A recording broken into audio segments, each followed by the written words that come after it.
Bob Duff, the sports columnist with the Windsor Star. Today I'm joined by Dane Cameron from the Tudor United Sports Car Championship. When you're a Canadian, you're used to paying and paying and paying. But today we got good news, because today it pays to be a Canadian. Let's talk a little bit about the Chevrolet Detroit Belle Isle Grand Prix and the Windsor ticket package that's available. Yeah, so this year is going to be a really great ticket package on offer to Windsor here to make it as easy as possible to attend the Detroit Grand Prix here, and only about 36 days away right now as we sit here. So you know, it's going to include some transportation and all that type of things if you like to help get you there and make that process as easy as possible to come join us there over at the race weekend. And where can people get details of that package? DetroitGP.com, I believe. You should find everything you need to know there. All right.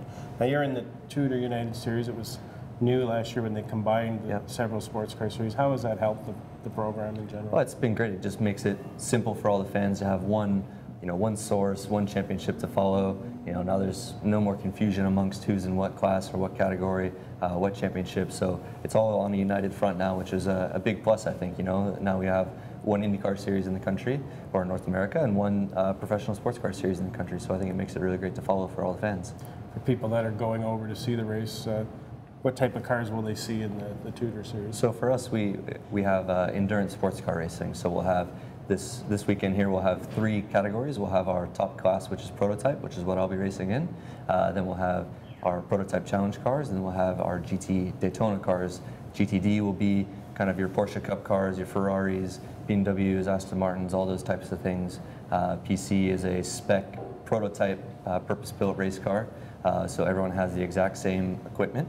A pretty good customer entry-level type of option. And then we have our top category, our fastest class in the series, which will be prototype, which will feature Le Mans prototype cars as well as the Daytona prototype. So we'll have, and then there'll be some manufacturer branding as well in that. So I'm in a Corvette Daytona prototype, so a purpose-built race car with C7 Chevrolet styling cues, and then there's also some other entries in there from Ford and some other people. So amongst all those different classes, there's different speeds, different lap times. So all 30 of us kind of have to get along on the racetrack, and all the cars will have different top speeds, different cornering speeds, so you can use that to your advantage or to your disadvantage for strategy. It plays a part in the race, so it's pretty exciting racing.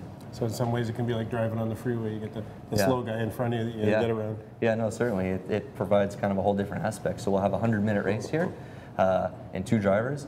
And then, as you say, with the added traffic, so you'll be having your own little race in our category, and then you'll come up to a string of 10 GT cars, and you have to navigate through them as best you can without getting overtaken by someone else in your own class. Or you can kind of use it to make a position or make a pass that maybe you couldn't otherwise, or you can use it to your advantage and then kind of block somebody or get someone trapped in between you and get yourself a little bit of breathing room from someone else. So it's a whole different dynamic to the sport. Now last year you won the GT Daytona series, and this year, as you say, you moved up to prototype. As a driver, how different is that? Yeah, so I went basically from the bottom championship to the top, or the top class. So quicker classes, anywhere from probably maybe 10 seconds a lap quicker at some of these tracks. So, and then also being in GT Daytona, you're in the slowest category, so you're always being overtaken by the faster cars. So you're having to have your own race, at the same time always be watching your mirrors and being kind of aware of what's happening around you. So now being in prototype, you're basically on full attack the whole time, and you're trying to get through all these other cars that are kind of moving chicanes and a bit of an annoyance to you a little bit. So the strategy during the races on how you work through the people is definitely quite a bit different. Plus the cars are a lot quicker when we get to some of these tracks, so you got to process all that information even faster.